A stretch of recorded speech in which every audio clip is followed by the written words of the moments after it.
지난주 우리 손 목사님이 새벽기도 인도하면서 이런 궁금한 점이 있다고 얘기를 했습니다. 하나님은 왜 나쁜 모기를 만들었을까? 그래서 우리를 자꾸 잠 못 자게 이렇게 괴롭히게 만들었을까? 모기는 왜 만들었을까? 하는 거예요. 여러분 궁금하지 않으세요?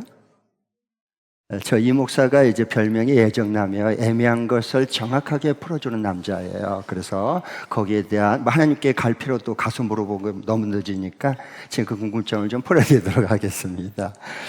자, 아담이 하가 범죄하고 타락하기 전에는 하나님 보시기에 모든 지으신 것이 다 보시기에 좋았어요.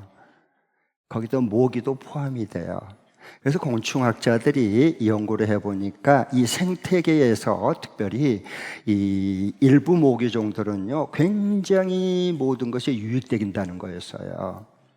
가령 예를 들면 모기가 꽃가루를 이렇게 작은 꽃들을 묻혀서 그 다음에 다른 또 꽃에 이렇게 암수 수정하게 해서 열매를 맺게 해준다거나, 아니면은 또 물고기의 밥이 되고 곤충의 먹이가 돼서 이제 그들이 잘 살아갈 수 있도록 이렇게 도와준다거나, 그리고 또 썩은 물이라든가 이런 유기물이 깨끗하고 자연 정화될 수 있는데 굉장히 모기가 유익한 지금도 역할을 하고 있습니다. 그런데 이랬던 모기가 이제 인간이 타락한 이후에는 죄로 말미암아서 피조물이 저주가 임하게 되고 모든 생태계에 파괴가 오기 시작합니다. 그래서 모든 게 망가지기 시작했단 말이에요. 하나님이 원래 지으신 그 창조 세계의 모든 것이 다 망가지기 시작한 거예요. 그래서 이제 어떻게 되느냐, 모기가 이제는 인간에게 피해를 주는, 고통을 주는 그런 것으로 자연스럽게 이게 망가지니까 그렇게 되는 거예요. 원래 하나님 그렇게 작동하게 만들지 않았었는데, 그래서 밤에 자는데 피를 빨아먹어서 모기가 잉 다니면 그 다음에 잠이 설쳐지는 거예요. 저 모기 잡으려고 하는 거고, 두 번째로는 각종 질병, 전염병을 옮기는 매체가 되어버렸단 말입니다. 원래 인간이 타락하기 전에 하나님이 원래 창조할 때는 질병도 고통도 없었습니다. 답이 좀 됐나요? 성경의 신약 성경에 보면 하나님이 찾고 찾는 사람이 있어요. 하나님이 주목해서 찾는 사람이 있거든요. 우리도 사람을 찾잖아요. 구인난, 특별히 정말 필요한 사람, 사랑하는 사람, 요긴한 사람을 우리는 다 찾고 있거든요. 우리 사람만 그런 게 아니고 하나님도 하나님 보시기에 꼭 찾고 싶은 사람이 있는 거예요. 그 사람이 누굴까요? 그것은 진실한 예배를 드린 사람이에요. 진실되게 전심으로 하나님을 예배하는 사람을 하나님은 찾는 거예요. 자, PPT 한번 띄워주십시오. 요한복음 4장 23절 24절에 하나님이 찾는 사람은 바로 이런 사람을 찾는다라고 말씀하셔요. 같이 한번 읽겠습니다. 시작. 참되게 예배를 드리는 사람들이 영과 진리로 아버지께 예배를 드릴 때가 온다. 지금이 바로 그때이다. 아버지께서는 이렇게 예배를 드리는 사람들을 찾으신다. 하나님은 영이시다. 그러므로 하나님께 예배를 드리는 사람은 영과 진리로 예배를 드려야 한다. 하나님께서 정말 찾은 사람들과 영과 진리로 전심으로 하나님을 예배하는 사람을 하나님은 찾고 있단 말이에요. 하나님이 찾는 예배자가 될 수 있기를 축복합니다. 네, 그 사람은 하나님을 만난 사람이고 하나님의 임재 속에서 기쁨으로 예배드린 사람이에요. 자기가 알아요. 하나님이, 내가 오늘 하나님이 찾아오셔서 나를 만나 주셨구나. 내 자신이 알죠. 진정으로 예배드렸다면. 그러면 여러분 매주일 정말 예배드릴 때마다 하나님의 임재를 경험하고 하나님 인격적으로 만나서 계세요? 그런 분은 아멘. 네, 소수예요. 자신이 없다는 얘기거든요. 그런데 왜 그러냐? 하나님을 만나는 그 방법을 잘 몰라서 그래요. 하나님이 우리의 이 시간, 하나님은 영이시기 때문에 어느 곳에 여기에 계시고 저기 계시고 이 나라에 계시고 저 나라 어디라도 자유롭게 계신 분이 하나님이세요. 왜? 영은 시공간의 초를 받지 않아요. 그래서 하나님은 영이시니라고 말한 겁니다. 하나님 영이시니 예배하는 자가 신령과 진정으로 예배해라. 영으로 예배하고 진리의 말씀으로 예배해. 그런 사람을 하나님 지금 찾고 계신다라고 말씀. 그렇게 예배 드린 사람을 하나님 반드시 만나 주셔요. 그러면 하나님을 만났다라는데 도대체 어떻게 만나는가? 나도 만나고 싶은데 어렵지 않습니다.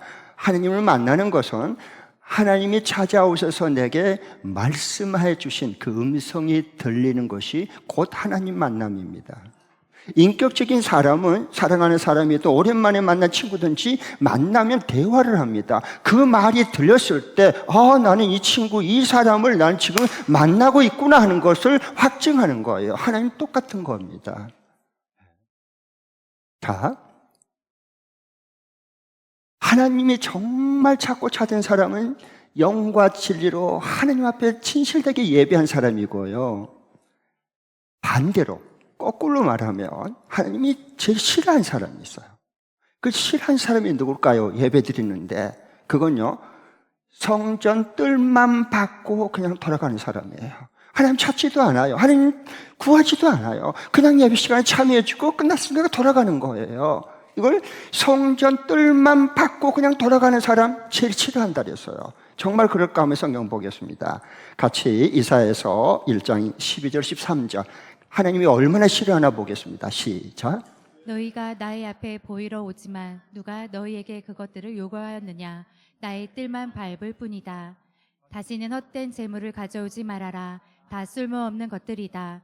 분양하는 것도 나에게는 역겹고 소화루와 안식일과 대회로 모이는 것도 참을 수 없으며 거룩한 집회를 열어놓고 못된 짓도 함께하는 것을 내가 더 이상 견딜 수 없다. 네, 다시는 헛된 재물을 가져오지 마. 난 못 받아. 토할 것 같아. 역겹다. 왜 성전 뜰만 받고 그냥 가버리니까 형식적이고. 네. 하나님을 구하지 않아요. 찾지도 않아요. 하나님 사랑하는 마음이 없어요. 예배 참여해 주는 거예요. 끝났으니까 돌아가는 거지 뭐. 이런 사람을 하나님 제일 싫어한다 그랬어요. 그래서 너희들이 드린 이 예배, 재물, 헌금 가져오지 마. 다시는 다 쓸모없는 쓸데없는 것들이야 하나님 말씀하셔요. 그러면서 분양하는 거, 이게 기도하는 거란 말이죠. 분양하는 것도 나에게는 역겹고 초하루 안식일 뭐 대회로 모여가지고 이런 것도 나 참을 수도 없고 거룩한 집회를 열어놓고 못된 짓 다 하는 거 나는 더 이상 견딜 수 없어. 얼마나 싫어하면 역겨우면 하나님이 이렇게 말씀하시겠어요. 성전 뜰만 그냥 받고 돌아가는 거예요. 그리고 예배 드렸다 그래주고. 이 가운데 혹시 그런 분이 있으면 말씀으로 돌아오면 돼요. 하나님 공일이 여겨주십니다.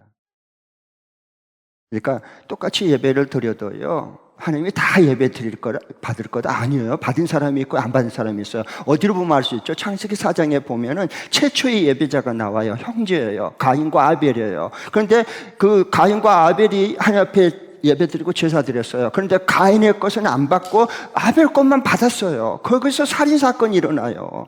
형이 동생을 돌로 쳐서 죽인 예배 때문에 살인사건이 일어나는 거예요. 여러분, 예배 드리면 마음에 미움이 들면 마음이 이미 살인한 자예요.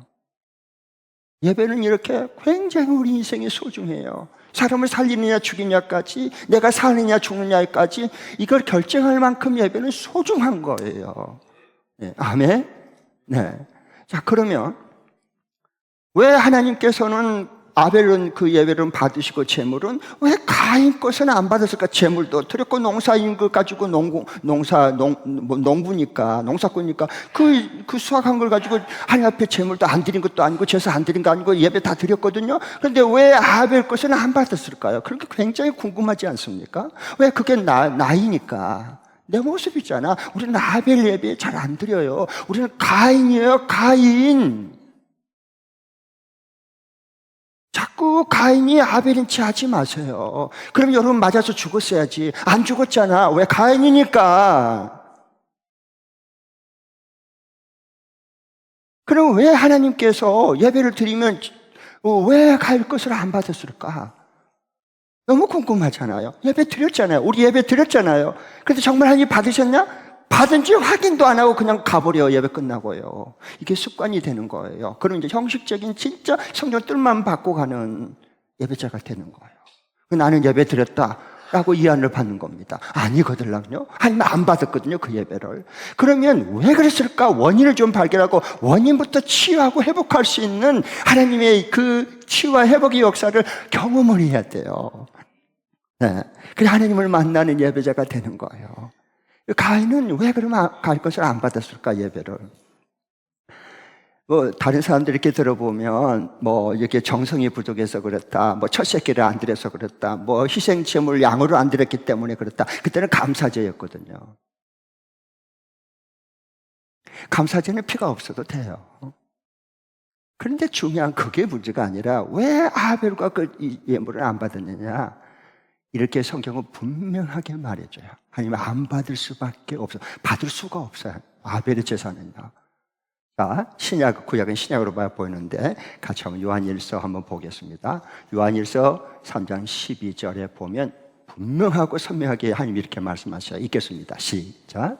우리는 가인과 같은 사람이 되지 말아야 합니다. 그는 악한 자에게 속한 사람이어서 자기 동생을 쳐 죽였습니다. 무엇 때문에 그는 동생을 쳐 죽였습니까? 그가 한 일은 악했는데 동생이 한 일은 의로웠기 때문입니다.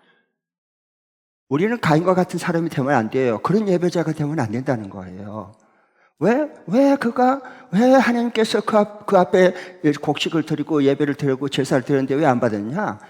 그는 악한 자에게 속했어요. 악한 자가 뭐예요? 마귀 사탄이에요. 악마에게 속해 있어요. 그러니까 악마는 처음부터 살인자예요. 그러니까 동생을 때려 죽여버린 겁니다. 악마에게 속해서 그런 거예요. 하나님께 속한 자가 아니에요, 가인은. 그런데 다 번드림하게 제사를 드리고 예배는 드립니다. 자, 그러기 때문에 회개하고 돌이켜야 돼요. 하나님 기회를 주는 겁니다. 그래서 우리는 예수님의 그 보혈의 피, 죄 씻음이 그래서 필요하고 용서받는 것이 그래서 우리에게 필요한 거예요.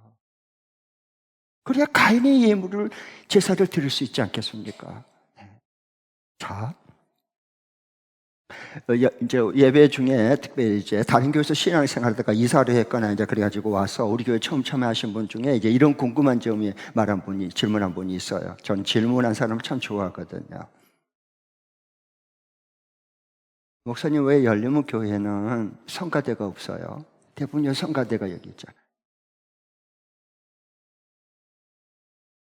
1시간 전에 와가지고 찬양 계속 성가 연습하고, 그리고 일어나라 그래갖고 탁 하고 그냥 마음을 내면서 성가대 노래하고, 그러면 성도들이 아멘 그러고 끝나고 앉고 그렇잖아요. 그렇죠? 네. 왜 그런 성가대가 없냐고. 왜 없죠? 있으면 왜 있어야 되고 없으면 왜 없어야 되는 거죠? 그 근거는 성경에서 어디서 찾을 수 있죠? 꼭 그런 질문을 하시기 바랍니다. 본질을 그래야 회복하지, 일반 교회가 하는 대로 따라가면 나중에 먹통이 됩니다. 죽쟁이 신앙이 되는 거예요. 알곡이 없어져요, 그렇게 되면. 꼭 성경대로 꼭 기억하시기 바랍니다. 내 생각, 네 생각이 아니라 성경의 진리 말씀대로 꼭 이것을 기준을 삼아야 됩니다. 지금부터라도. 잘 안 되겠지만. 그래야 건강한 신앙생활을 하고, 그래야 성경적인 신앙생활을 할 수가 있고 알곡 신앙이 되는 거예요. 그러면 왜 성가대가 열리문교회는 없느냐? 성경의 신약교회에 성가대가 없어서 없는 거예요. 대신 찬양단이 있었어요. 그래서 우리가 찬양단, 오늘 좀 전에 우리 귀한 찬양단은 미리 와서 찬양하고 우리 함께 일어나서 다 함께 찬양했잖아요. 해중 찬양이에요, 신약교회는요. 네. 그래서 우리가 성가대가 없어요. 성경에 없는 거 왜 해야 되죠? 아니, 성경에 없는데 하나님 기뻐하면 다 성경에 성가대 꼭 해야 된다라고 했을 거 아니에요. 없어요. 여러분 찾으면 저에게 알려주세요. 해준 찬양이에요. 다 함께 하나님 앞에 구원받은 백성들이 하나님을 기쁨으로 찬양하는 거예요. 이걸 우리가 지금 하잖아요. 그것도 한 곡도 아니고 두세 곡씩만 하잖아요, 찬양을. 올 때 일부 예배에 얼마나 찬양이 은혜스러워요. 정말 그러나 꼭 성경의 근거를 두십시오. 에베소서 5장 18절부터 20절 이렇게 하나님께 구체적으로 말씀해 주십니다. 먼저 18절만 읽겠습니다. 시작. 술에 취하지 마십시오. 거기에는 방탕이 따릅니다. 성령의 충만함을 받으십시오. 네, 술 취하지 말라. 술은 꼭 먹으면 술을 먹고 술이 사람을 먹으면 술 취해버려요. 그러면 이제 방탕하기 시작해요. 실수하게 되고 가족들 가슴 아픈 일들, 음주운전, 바람 피우는 거, 이런 거 다 술 때문에 그런 거 아닙니까? 그런데 술 취하지 말라. 이런 방탕에 따른다. 성령의 충만함을 받으라. 술 취하지 말고 성령의 새술에 취해라. 하나님이 주신 그 영으로 충만해야 된다라고 말씀해요. 성령 충만이 뭘까요? 그 전후 문맥을 보면 예배 찬양에 대해서 연결해서 말한 겁니다. 이게 저자의 의도 성경. 원래 하나님이 왜 성령의 충만을 받으라? 성령 충만해갖고 뭐 하라고? 뭐라고 성령 충만? 성령 충만 주시옵소서. 성령 충만 받게 받을지어다. 아멘. 그러면 좋아요. 그럼 받아가지고 뭐 하려고 그러죠? 글쎄요. 그건 아니에요. 그 다음에 왜 술 취하지 말고 성령의 충만을 받으라 왜 말씀했는가 그 다음 절에 보면 정확하게 말해주는 거예요. 같이 한번 19절 읽겠습니다. 시작. 시와 찬미와 신령한 노래로 서로 화답하며 여러분의 가슴으로 주님께 노래하며 찬송하십시오. 성령 충만해야 영이신 하나님 앞에 진리와 영으로 기쁨으로 감사하며 온몸으로 찬양할 수 있고 예배할 수 있기 때문에 성령의 충만함을 받으라고 말한 거예요. 그래서 바로 이어서 시와 찬미와 신령한 노래로 서로 화답하고 여러분의 가슴으로 마음으로 주님께 노래라 전심으로 온 마음을 다해서 그리고 하나님을 노래하고 찬양하십시오. 성령 충만할 때 가능하니까. 이런 성령 충만 받을 수 있기를 축복합니다. 성령 충만하면 예배가 살아납니다. 정말 살아나요, 예배가. 한번 예배 드려주는 예배 말고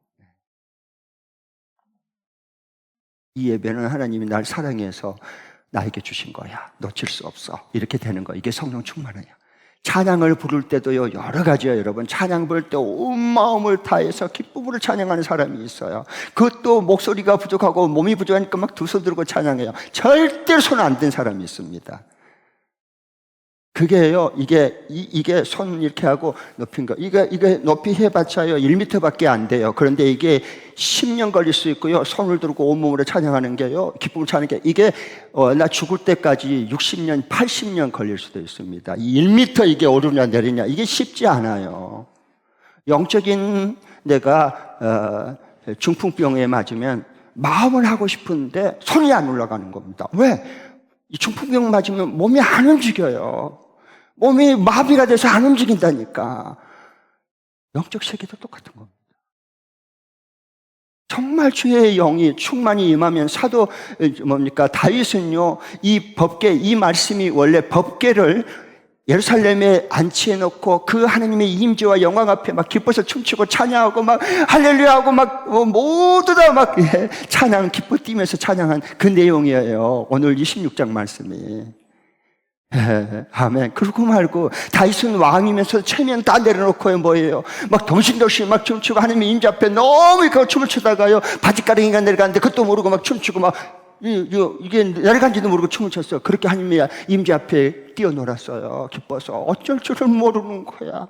미갈이 그 아내가 창문으로 이렇게 내다보고 아이고 왕의 주제 저 처녀들 앞에서 저건 뭐야 저거 맛이 같구먼 이렇게 비난해가지고 하나님이 다윗을 책망한 게 아니라요, 그 찬양은 기뻐 뛰는 임재 앞에 찬양하고 노래하는 다윗을 춤추는 그를 비난하는 미갈의 태를 닫아버립니다.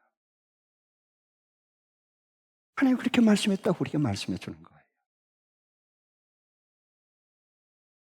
거예요. 태를 닫았단 말이 뭔 말이야? 애를 못 낳는단 말이 아니라 그것도 되지만 인생에 닫힌 곳에서 헤어나지를 못하는 창의력과 상상력과 새로운 일은 그 인생에 끝났어 이제 마침표다 너는. 그 얘기입니다. 여러분 얼마나 불행합니까? 찬양 자기도 안 하고 찬양하는 사람도 비난하고 이거 아니에요. 자, 그래서 이 말씀을 지금 해주고 계십니다. 그러면 하나님의 정말 임재 앞에 주의 영이 임하면요, 우리는 가만히 앉아 있을 수가 없어요.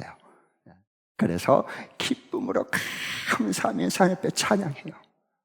그렇게 할 수밖에 없잖아요. 오늘 게 31절 32절 말씀이에요. 오늘 읽은 같이 한번 31절 32절 읽어볼게요. 다 함께요. 시작. 하늘은 즐거워하고 땅은 기뻐하면서 외치며 주님께 통치한다고 만국을 알릴 것이다. 바다와 거기에 가득 찬 것들도 다 크게 외쳐라. 들과 거기에 있는 모든 것도 다 기뻐하며 뛰어라. 네. 하나님의 그 임재 앞에, 하나님이 함께한 그 법궤 앞에 기뻐서 어쩔 줄을 모르는 거예요. 하나님과 함께한 하나님이 여기 가운데 우리와 같이 이렇게 계시구나. 그 다음에 두 번째로는 그만 아니라 하나님이 주신 말씀 앞에 아멘 아멘 하고 화답해요. 응답해요. 그럴 수밖에 없어요. 성령이 충만하면. 그 36절이에요. 같이 한번 36절 읽겠습니다. 시작. 주 이스라엘의 하나님 영원토록 찬송을 받아주십시오. 그러자 온 백성은 아멘으로 응답하고 주님을 찬양하였다. 아멘. 하나님 모두 다 찬양해라. 하나님의 임재 앞에 다 찬양하고 기뻐해라 하니까 아멘 아멘 다 응답하고 화답하잖아요. 하나님의 임재 앞에 예배하는 사람들이에요. 왜 그러느냐? 그동안에 역사적으로 보면 70년 동안 크게 동안 나라가 망하고 바빌론 포로로 끌려가고 그리고 다른 데 갔다가 그 이국 땅에 갖다 파버려서 포로 생활하고 그러면서 무너진 예루살렘을 막 옛날에 생각하면서 언제나 돌아갈 수 있을까? 언제나 예배 드릴 수 있을까? 언제나 마음껏 놓고 찬양하고 주님 경배할 수 있을까? 막 애타는 마음이 들어가는 거. 그래서 70년이 끝나고 주님이 약속한 대로 예루살렘으로 귀환을 했어요. 얼마나 여러분 기쁘겠어요. 생각해 보세요. 네? 그때는 마음껏 예배 드리지도 못하고 찬양하지도 못했는데 이제는 마음껏 찬양할 수 있었어요. 다윗처럼 네? 그렇게 됐어요. 기뻐서 막 어쩔 줄을 모르는 거예요. 찬양할 때. 네? 이제 귀국했으니까.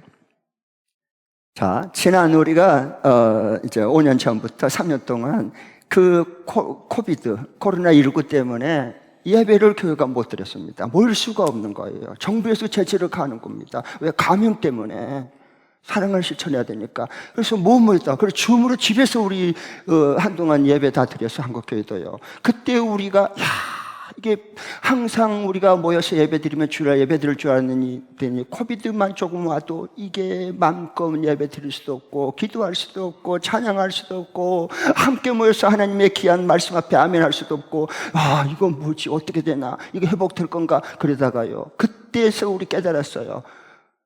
평일날 같이 자유롭게 모여서 항상 예배 드릴 수 있는 것은 아니구나. 그렇게 할 수 없을 때도 오는구나. 그래서 이 모여서 함께 기쁨으로 찬양하고 마음껏 예배하고 하는 게 이게 진짜 큰 축복이구나. 다 우리 깨달았잖아요. 그런데 조금 그때는 이제 같이 모이니까 막 예배가 뜨거워지고 막 사무에서 막 달려나고 예배 느끼는 사람 한 명도 없어. 그런데 이제는 느긋해지고 이제는 풀어져 버렸어. 나사가. 그래서 여기저기 예배 늦은 사람이 그래서 나타나는 겁니다. 그리고 예배 드린 사람들도 전심으로 주님을 찾는 갈망하는 그 예배자가 아니라 그냥 예배 드려서 참여해주고 순서 따라서 하고 성전들 받고 예배 끝나면 땡 하고 내려가서 밥 먹는 거예요. 이게 익숙하면 안 된다. 그건 하나님 없이도 예배 드릴 수 있어요. 하나님 없는데 예배는 하나님께 드린 건데 하나님 없이도 찾지도 않고 그냥 좋아서 예배 드리고 자기 만족을 위해 자기 위로를 위해서 그냥 예배 드려주는 거예요. 하나님이 그걸 성전 뜻만 받는 사람이다 그래서 너무 역겨워하는 겁니다. 예배가 회복될 수 있기를 축복합니다. 네, 아멘. 네. 자, 얇은 책인데요. 혹시 시간 되면 좀 구입해서 좀 읽어보세요. 로렌스 형제라고 하는 이 형제가 쓴 수도사인데요. 수도사 쓴 그 책이 얇은 책이에요. 하나님의 임재 연습, 하나님의 임재 연습이라는 책이 있어요. 그걸 좀 잘 좀 몇 번 읽어보세요. 그런 수도사였지만 하나님 앞에 기도하고 예배 드린 것도 하나님 앞에 예배지만 임재 앞에서 그런 예배 드린 다음에 설거지를 하는 것도 주방에서 일하는 것도 오늘 이제 더운데 우리 주방팀들을 했어요. 그래서 우리가 식사를 하는 겁니다. 그래서 주방 일을 하는 것도 똑같은 하나님의 임재 앞에 하나님을 사랑하는 마음으로 해서요. 똑같은 예배예요. 그리고 길거리에 떨어진 더럽힌 휴지를 주워서 휴지통에 버린 것도 똑같이 하나님을 사랑하는 마음으로 예배하는 거예요. 그게 일상생활에 변한 거예요. 그런 그리스도인들을 누가 안 믿는 사람이 싫어하겠냐고. 그렇게 살아가는 사람들, 하나님 앞에 임재 앞에 예배 드리는 사람들이 그렇게 할 수 있거든요. 그런 그리스도인들을 누가 정말 저것들 예수쟁이들 누가 욕하겠냔 말이에요. 손가락질 하겠냔 말이에요. 그래서 우리가 하나님의 임재 앞에 드리는 예배부터 회복이 돼야 되는 겁니다. 우리의 모든 것이요. 그래서 그는 나는 하나님을 사랑하기 때문에 하나님을 예배한다는 거예요. 그러니까 그게 모여서 예배드리는 시간이든 아니면은 내가 가서 다른 일상생활을 한 것이든 똑같은 산제사여 똑같은 생활 예배가 되는 겁니다.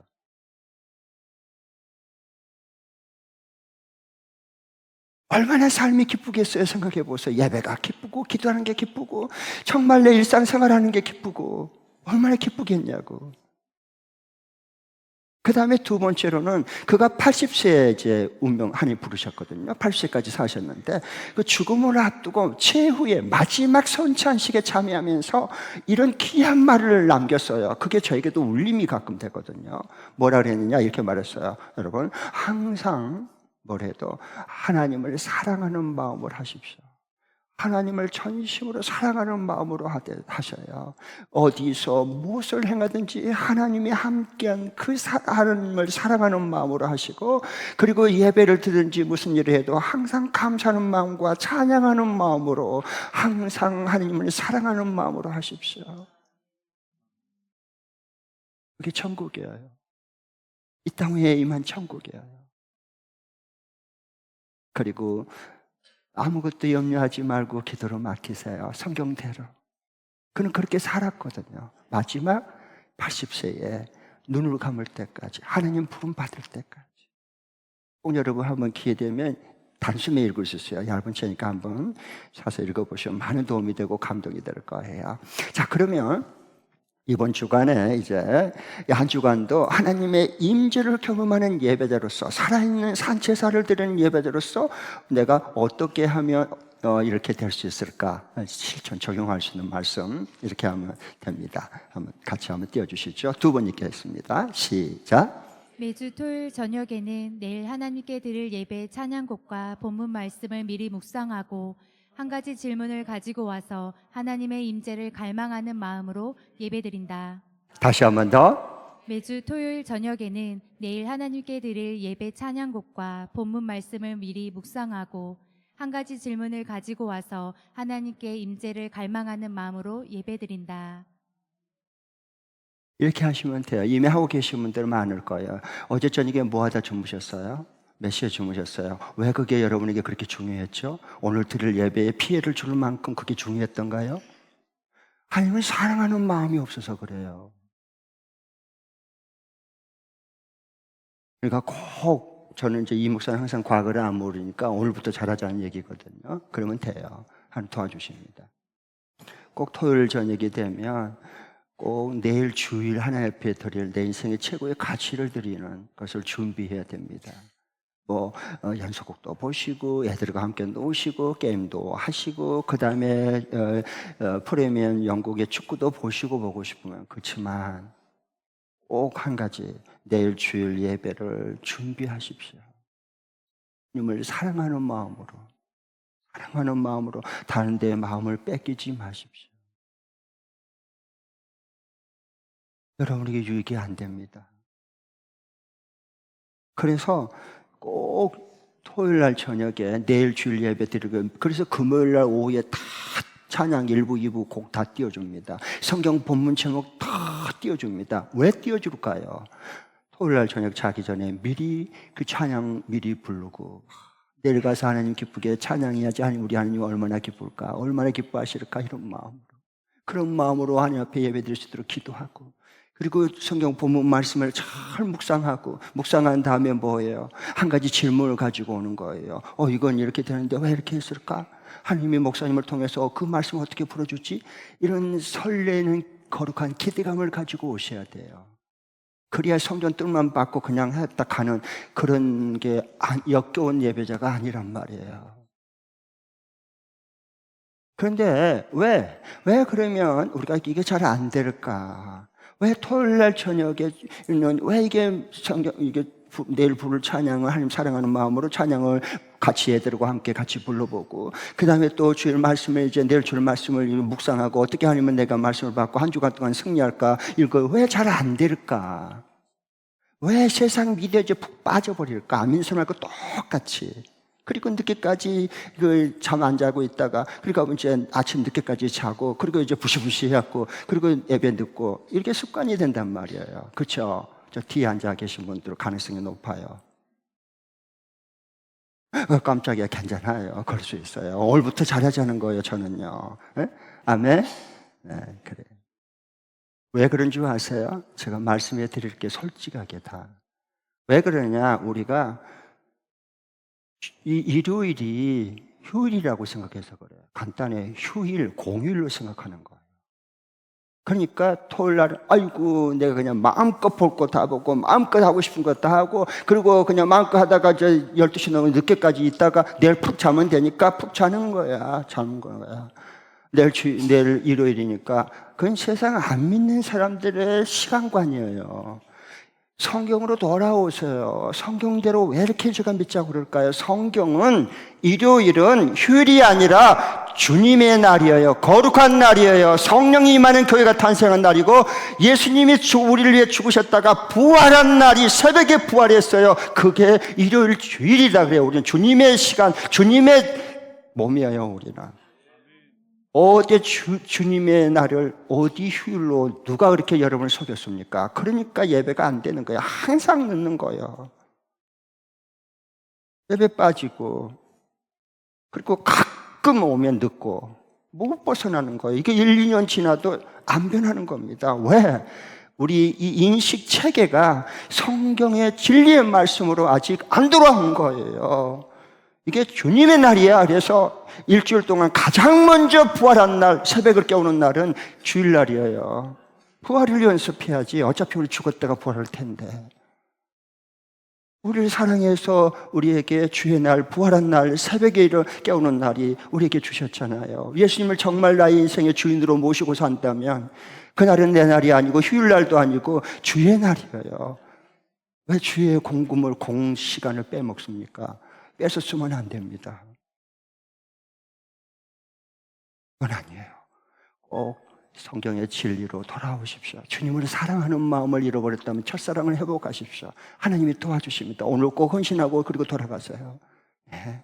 하나님 만나고 돌아가야지. 그럼 그리고 한 주간의 삶이요, 예배를 통해서. 왜 예배가 제일 중요하냐? 안식일이 아니에요. 그건 토요일날 이단이 제7일 안식일 교회는 토요일날이니까 쉬어야 되니까 그냥 쉬는 거야. 예수님이 아직 부활을 안 해서 그래. 예수님이 주일날 부활했어요, 새벽에. 그러면 이날은 잘 봐보십시오. 그래서 오늘 이제 보니까 5분 내지 분 있고, 이제 일찍 오신 분은 대부분 있지만 10분 내지 분 있고, 15분, 무려 15분 늦게 들어온 분이 있어요. 제가 안 본 것처럼 보이죠? 나는 그 영혼을 위해서 한 주간 눈물로 또 기도해야 됩니다.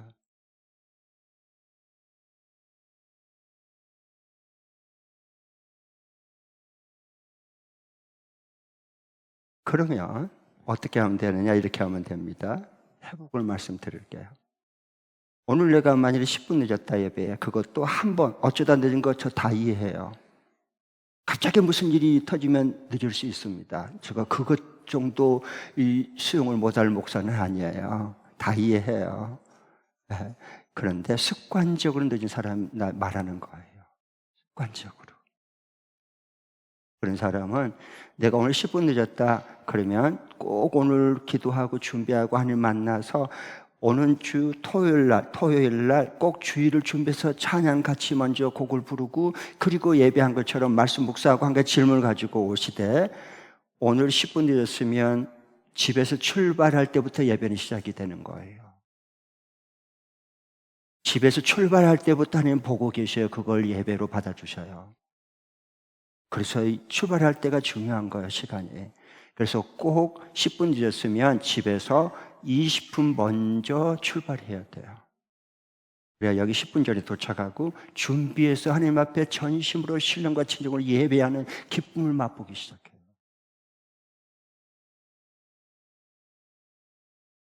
그러면 지금 하나님이 어디 계시죠? 지금 하나님은 어디 계세요? 우리 예배를 받으시는 우리 예배의 대상은 사람이 아니에요. 하나님이세요. 크신. 그러면 그 하나님은 지금 어디 계셔요? 그 정도는 알고 예배를 드려야지 예배가 살아나죠. 깨어나죠. 그럼 그 예배는 지금 하나님 받으신 예배는 하나님은 어디 계신가? 시편 22편 3절 띄워주십시오. 하나님이 여기 계셔요. 시편 22편 3절 다 같이 읽겠습니다. 시작. 그러나 주님은 거룩하신 분, 이스라엘의 찬양을 받으실 분이십니다. 네, 이거 이제 우리 세번역이고 개역 개정판에 보면 이렇게 되어 있어요. 이스라엘 하나님은 찬양 가운데 계시는 주요. 주님은 거룩하십니다. 하나님은 어디 계셔요? 찬양 가운데 계시는 분이세요. 그래서 우리의 찬양, 이 예배가 그래서 우리에게 중요한 게 우리 인생에. 네? 그 다음에 그러면 우리 하나님은 우리를 왜 지으셨죠? 왜 구원시켰죠? 왜 우리를 지으신 거예요? 하나님께서. 왜? 그건 이사야 43장 21절에 이렇게 명확하게 하나님 말씀해 주셔요. 내가 이 목적을 위해서 너희들을 지었어. 구원시켰어라고 말해요. 같이 한번 읽겠습니다. 시작. 이 백성은 나를 위하라고 내가 지은 백성이다. 그들이 나를 찬양할 것이다. 네, 이 백성은 나의 백성은 나를 위하여 지으신 백성이다. 그들이 나를 뭐 할 거다? 찬양을 할 거다. 예배하고 기쁨으로 찬양할 거다. 찬양 가운데 거하신 하나님께서 우리의 찬양을 받으시는 겁니다. 우리가 그를 아는 겁니다. 우리 하나님 오늘 예배를 받았네. 찬양을 받았네. 우리의 모든 헌신을 받았네. 하나님께서 자기 영이, 하나님의 영이 똑같은 DNA라 소통이 되는 겁니다. 그걸 하나님의 임재를 경험하는 참된 예배자가 되는 거예요.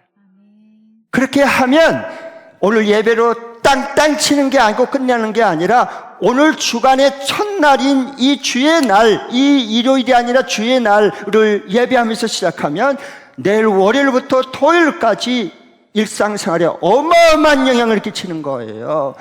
한 주간 하나님의 임재를 경험하고 말씀을 받아 파송해서 가면 그럴 때와 그냥 와가지고 말씀도 안 들리고 예배도 드림 같지도 않고 그리고 그냥 끝났으니까 가고 그리고 되면 한 주간 삶이요 하늘과 땅 차이에요.